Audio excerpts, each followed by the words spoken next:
lovely people, my name is Emma and today I'm doing my February reading wrap up. So at time of filming, technically February isn't over, we've got 2 full days left of it, but I don't think I'm going to finish anything that isn't for the BookTube prize, which means I can't speak about it because I need to wait until after the round of judging's over. If you've no idea what I'm on about, I'll link the channel down below that will inform you of everything you would need to know in there. So because of that, I figured I would just jump the gun and get this filmed now, because I doubt there's going to be enough time this weekend to both film and edit and post, so we need to get a bit of a head start so that I have time to at least just edit and post.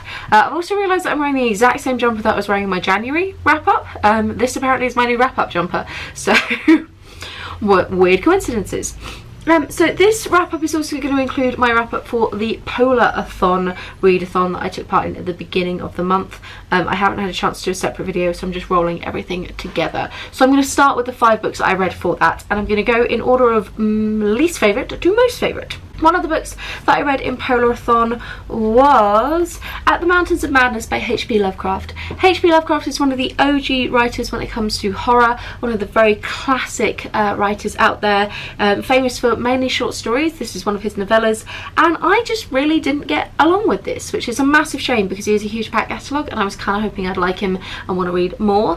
It was more just that it felt very clunky for me. The story is of an Arctic or Antarctic exploration, and they find something lurking in the ice, but the thing that they found the kind of world building attached to it I didn't really enjoy. I thought it was a lot of very clunky exposition built into it, and it didn't have any of the nuance that I associate with that kind of a time period's sort of sci-fi horror writing. If I'm making direct comparisons of this to something like H.G. Wells, which they're trying to do similar-ish things, I just think that H.G. Wells has so much more skill and finesse with how he explains his kind of concepts and the biology behind these things, whereas H.P. Lovecraft felt very, very clunky and very dry, and I just wasn't really buying any of it. The whole plot just felt a bit ridiculous and surprisingly like slow-paced, given that the book is so short. Like, not that much actually happens. So for me it was a fairly mediocre read, and I wouldn't really recommend H.P. Lovecraft. I don't really get the hype beyond the obvious recognition of the fact that he was the first to do some things, but that doesn't mean he was the best. Then I have a book that, like, on paper should have been an absolute all-time favourite, like comfortable 5 stars, and it just really missed the mark for me, and that's Deathless by Catherine M. Valente. This is a mix of Russian folklore set in the 20th century Russia, so looking at things like Stalin and the war and a whole bunch of things happening there, and it is a woman who gets taken away by the god of death. No, the god of life, sorry, get that right, the god of life, to his kingdom, and then she comes back afterwards, and it's about how she fits into some various kind of Russian mythology, folklore type things. I feel like it's the kind of thing that if you knew more about some of the Russian myths that it was on about, you might enjoy some of the parody allegory things that it was doing. But for me the big thing was it was just Catherine M. Valente's writing style. I just didn't like it. I found it very clunky in places, and there were just too many points where it drew me out of the story. It felt very crass in places and like unnecessarily crude in a way that wasn't particularly adding to the storyline. I didn't really follow some of her jumps. The whole thing just felt very choppy, and there were just too many points where I was super aware of the fact that I was reading. And actually, when I enter a book, I want to lose myself in it to the point where I almost forget that I am doing the process of reading, especially in my fiction, and this one just kept bringing me out because I kept becoming aware of the craft of writing and how I didn't like how she was handling her craft of writing, which then made me hyper aware of the fact that I was reading something where I didn't like the craft of how it was written, even though I was really enjoying the content matter. So it felt very awkward for me as a book.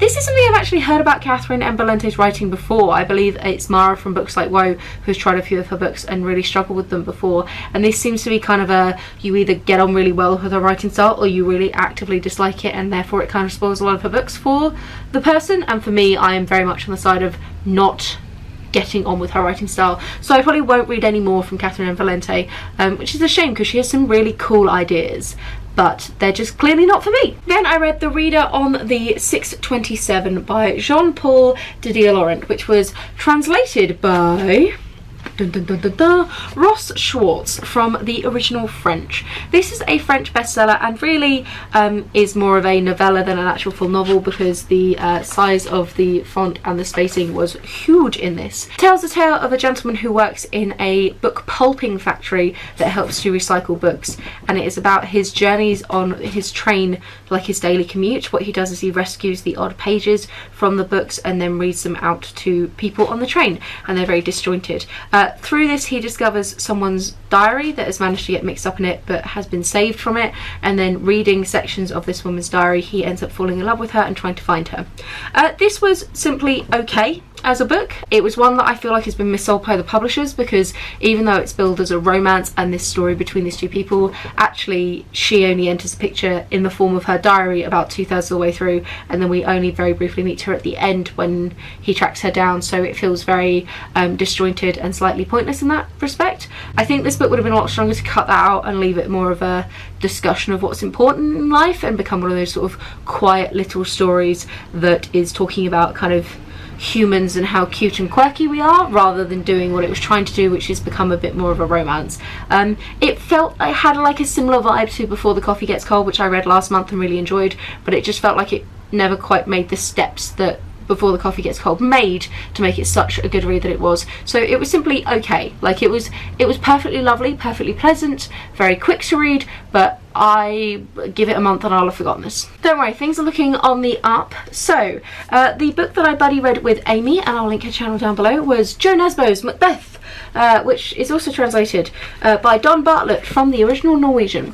Jo Nesbo is a huge name in Norwegian crime and crime from that part of Europe, and this is his retelling of Macbeth, the classic Shakespeare play, as part of the Hogarth Shakespeare series that is being commissioned by, I can't remember the publisher, I'm so sorry. I've not actually read any of Jo Nesbo's stuff, whereas Amy has. Amy's read his Harry Hole series and really enjoys his writing. I can totally see why she likes him as an author here. I thought that this was such good fun. It was a retelling of Macbeth in the setting of like a city overrun by drugs and drug lords, and Macbeth and all the kind of major characters are part of the police force or part of the kind of drug syndicate, and it's about rises to the top and moves and power plays and assassinations, and generally like it was all really good fun and really well done. I think the bits where this one fell down, actually the criticism there is on the source material rather than on Jo Nesbo directly, because if we're entirely honest, most of Shakespeare's plots, especially his tragedies, are a bit batshit cray in places. They just like, characters do 180s, there's a lot of fairly zany stuff happening, the endings don't fully work, everyone seems to die, it's all just a bit bizarre. And I think that from what I remember of Macbeth, which I will admit, Macbeth, my memory of, is not the strongest of all the Shakespeare plays. It's not one that I know the most about, but I do know it relatively well, and from what I gather this stuck fairly close to the source material, but it's just that the source material is weird. So when you then take that out of its historical setting and you put it into far more of a modern one, it becomes even more apparent that it's a bit of a weird, wacky roller coaster ride of a book, but really fun and surprisingly easy reading given the size of it. Like nowhere near as intimidating as this looks. Okay, and then my last one for Polarathon is The Winter of the Witch by Catherine Arden, which is book 3 of the Winter Night trilogy, and I've finally done it. I've finally read this book, and it was everything I dreamed it would be and more. If you've been around on this channel for a while, you'll know that I adore the Winter Night trilogy by Catherine Arden. It is so strong and such a good read, and this is book 3, really wraps it up in such a wonderful, amazing way. It's a 5-star read. They've all been 5-star reads. I absolutely adore it. If you don't know what the Winter Night trilogy is, it is a So a story set in medieval Russia, focusing on Russian folklore and the interaction between the mythology of Russian folklore and modern religion like Christianity clashing together. Our main character Vasya is the princess of one of the kind of liege lords of medieval Russia, and it is about her journey and her growing up. I won't talk too much about this particular book because obviously I don't want to spoil it if you have not read book 1 or book 2, but basically it does everything I wanted it to do with the characters and more. I was so happy with the romance part of it. That was the best slow burn I've ever had. That was amazing. There was 1 or 2 plot points where I was like, that's a little bit clunky, and I kind of wished he'd done something slightly different with that, but I am so happy with this series overall that I was really happy to overlook those points, and I think that this is a phenomenal book and a phenomenal series to read, so totally check it out.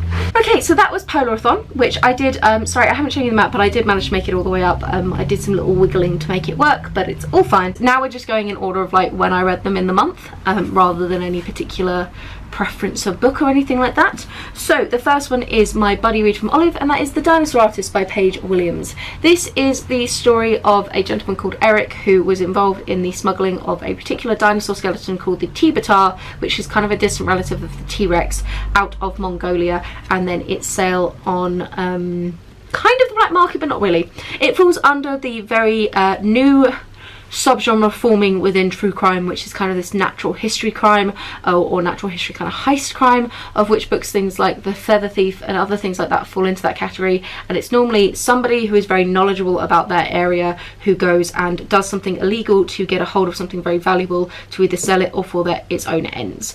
As the book, like with many of the books in this genre, this book looks at not only the actual crime of Eric and his smuggling, but also the general discussion about paleontology and fossil finding and who owns these fossils and things like that a little bit more. What I would say is, and again having like chatted with Olive about this when we were doing our buddy read, this book is not the strongest example of this genre for a variety of kind of different reasons. Paige Williams clearly did her research with this book, but then it meant that a lot of it felt like she was chucking in random chapters almost for the sake of it. For example, she does a whole chapter on Mary Anning, who is one of the early paleontologists from Lyme Regis, which is an area in England. Fascinating if you're just generally interested in dinosaurs, but has almost nothing to do with the overarching storyline of this particular book, the crime itself, beyond that there is a brief introduction of somebody who lived in England, and that's kind of the loosest connection she's making, and one could argue that it doesn't need to be there. You know, if you are writing a book about fossil collecting and paleontology, it would be remiss to not read up on Mary Anning, but it doesn't mean you then need to cram her into this book. Also, there was just a general sense of that for actually our main guy, Eric, there wasn't that same level of obsession that a lot of the other books talk about with these things. For him it was very much a job, and the discussion was more to do with purposely trying to get around rules and laws and finding loopholes and the lack of enforcement of these laws across kind of internationally and international markets than anything to do with the real burning love of dinosaurs and fossils in any real particular meaningful way, which does then set it apart and makes the story feel like it's less high stakes than some of the other ones out there in this genre. If, like me, you're super into paleontology in general, you'll still have a really good time with this book. I still gave it 4 stars because basically you can put anything dinosaur related in my hand and I'll probably enjoy it, apart from Extinction Trials I read last year. Don't do that one. But other than that, like most non-fiction, if it's got dinosaurs in it, I'm going to be happy. But if you're not the kind of person who's just super into paleontology in general, like myself, this is not the best example of natural history heist crime books out there. I hope that made sense. I'm thinking about doing a whole review on this book to talk about it in a bit more detail, because I think that it touches on some interesting ideas. It just doesn't go far enough with any of them personally. So yeah, so good fun for me, but probably not one that most people want to read. Then I finally finished Vanity Fair by William Makepeace Thackeray. I've been reading this since November last year. It's been 4 months in the making, but I finally finished this piece of a book, and I genuinely had a really good time with it. It's the kind of thing that you look and go, Emma, it took you 4 months to read it, how much of a good time could you genuinely have had? But seriously, don't let the 4-month thing like fool you. This is a genuinely really fantastic classic. I think it's the kind of book that if you are new to classics, this is not the place to start. It is slow-paced, detail-orientated, meandering, winding, and takes a century to do anything. But I really enjoyed the journey. I loved William Makepeace Thackeray's writing style. I loved so many of his characters. There was the odd point where we got stuck with a character that I personally didn't enjoy, which is where I kind of slowed down. We were hanging around with 2 or 3 particular characters who were not my favourite for long enough that I then decided to take a break of about 6 weeks and not read it, basically. But then once I got back into it, I had a really good time.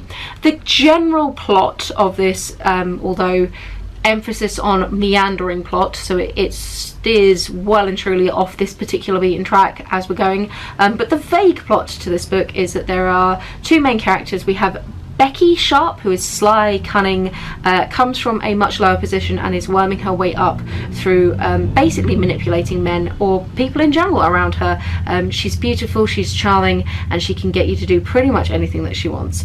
And then we have Amelia, who is just the most innocent, guileless, absolutely adorable and bloody annoying with it woman ever, who is so earnest and so sweet and marries well, but then falls onto some horrible stations and has some general sort of drama happening to her, and it's about how their lives intertwine over the years. There's a whole host of different characters, and really the fun thing about this is it's just, I find these kinds of books where you get almost like a social history of class and society in the time period at the same time, just so much fun. And it was a really lovely book to dip in and out of.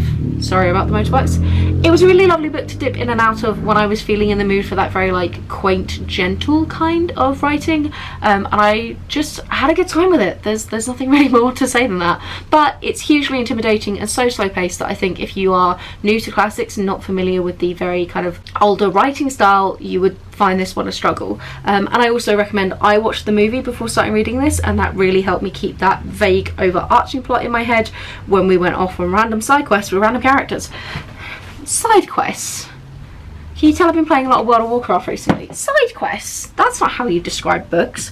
Then I read a book that was a massive bummer, and that is Columbine by David Cullen. This is a non-fiction book that is looking at the school shooting that happened in Columbine now a very long time ago. I think it was in 2000. David Cullen was one of the journalists who was on the scene on the day, and has also become basically the leading expert in this particular incident, and starting to become it for school shootings in general, specifically in America. This book is probably around a decade old now, and is essentially the definitive guide to what happened on that day, and also what happened afterwards, specifically with the media storm. It is a good book in the sense that it is technically very, very well written, and surprisingly easy to read in the sense of its style, but content-wise, it is about a school shooting, so it sucks to read. I am not one who reads much true crime. I am reading this I read this for a very specific video that will be coming out on my channel, hopefully next week or the week after. I was hoping to have it done before this wrap up, but timings have kind of worked against me this month, so it wasn't one that I would probably actively pick ever again. So whilst David Cullen is a phenomenal writer, it is very well done, and if you are interested in true crime, it will definitely tick all those boxes for you. It was intense and horrible and gave me night terrors, so a bit of a mixed reading experience for me. I still rated it very highly. I think I gave it 4 stars because it's not its fault that my brain couldn't deal with the content. But yes, so just something to bear in mind going in. Then, because I had such a harrowing time with Columbine, I read 2 things that were just light-hearted fun. So the first one of those is The Mermaid by Christina Henry. I mentioned in my TBR I'd probably be picking this one up as a bit of a breather from some of the super heavy-duty non-fiction I've been reading, and that's exactly what I did. Christina Henry writes YA fairy tale retellings, and this is no different. This is kind of a take on The Little Mermaid, but specifically The Mermaid ends up joining P.T. Barnum's circus of sideshows and freaky things, essentially, and it is her story traveling with him, and there's kind of a budding romance involved with one of his kind of stagehands as such. What was really nice about it was it did portray P.T. Barnum as basically being a money-grabbing, slightly terrible human being, which is definitely more historically accurate than the latest representation of him in media, which is the Hugh Jackman movie The Greatest Showman, which is categorically wrong. P.T. Barnum was a pretty terrible human being. Feel free to Wikipedia him to learn a bit more. It really doesn't mention anything about the circus, because this is when circus was also synonymous with more sideshow and freak show, for lack of a better word, and to use the historically accurate term for it. So it made me a little bit sad from my circus background that there wasn't more there, but it was light-hearted, it was fun, it was a very easy read, and I really enjoyed the characters, and I think Christina Henry does a good job at delivering exactly what it says on the tin. It's a YA fairy tale retelling, it hit all the right notes, and I'm definitely going to read more from her when I'm in that very specific kind of a light-hearted mood. Then I decided, do you know what, that was not light-hearted enough, and I was still feeling a little bit emotionally fragile from my reading experience at Columbine, so I read some super trashy paranormal romance. Specifically, I read Feral Sins by Suzanne Wright, which is the first of the Phoenix Pack, maybe is what it's called, series. I'm not 100% certain. This book was terrible. but in like the exact way that I needed it to be. So it's a werewolf paranormal romance between two characters who basically hit nearly every single paranormal trope in the book and do them pretty badly at that. Everything about this book was very, very mediocre. The dialogue was terribly cheesy. At one point a tertiary character introduced herself by going, "Hi, I'm," whatever her name is, "I cook, I clean, and I say shit a lot." That's not a sentence that anybody has ever said. The plot points were fairly bad, very obvious bouncing through. It was a bit of a fake dating kind of trope that then sort of falls through. The world building was pretty much non-existent. The main female character was snarky to a degree that was like, you've clearly just swallowed a book of one-line retorts to classic insults, like you're not doing stand-up comedy, you're having a conversation. And the smut was both a little bit sketchy in places as to how consensual it was in that very, very grey area that paranormal romance likes to dabble with sometimes, and generally also was just bad. But it was easy to read, it was ridiculous, and it was exactly the book that I needed to just cleanse my palate from Columbine, and to feel like I could start afresh with things. And it was, for the most part, fun. So if you can overlook all of that, feel free to read it. I think there's much better paranormal romance out there, but I had a good time. It was alright. And that is actually the last book I have to talk about. I'm so sorry. I thought that there was more of them than that, but actually looking on it, the last one is for the Booktube Prize and I can't talk to you about it yet. So that's actually it for me. I thought this was going to take a lot longer than it did. Wicked! Means I can go play some WoW. So, have you read any of these? What do you think? How did your Podathon go if you joined in? All of the questions, comments, etc, etc down below. If you like what I do, feel free to subscribe. If you don't, that's totally fine as well. Or just watch some more of my videos. I've got loads now, so go check them out. And yeah, have a wonderful reading week and I'll chat to you soon. Bye!